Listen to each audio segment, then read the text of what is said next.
in-depth course on investment banking that introduces you to the world of infrastructure finance. In simple words, it means funding projects with impact such as clean energy or mass transit or dams and reservoirs. So depending on where a company is in its life cycle and whether the business is traditional or new age, it will have unique funding requirements, and the money will have to come from specific types of finances. For example, early stage companies will either go through the venture capital stream or the project finance stream. And growth stage companies will tap into traditional sources of capital, for example, banks or multilateral agencies or capital markets for debt and equity. And usually it's the mature industries where you see mergers, acquisitions, and restructurings happening.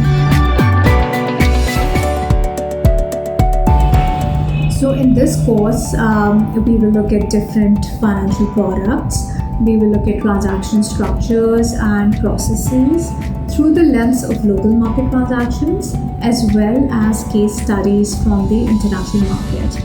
And you will learn how these deals progress from origination to execution to close.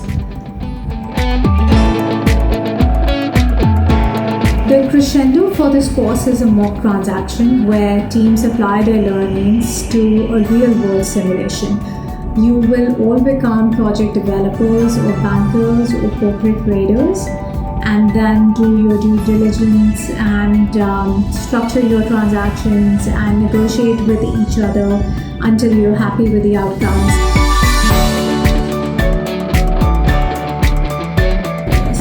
This course is for committed students. You will learn a lot, both theory as well as practice, and you will work much harder too.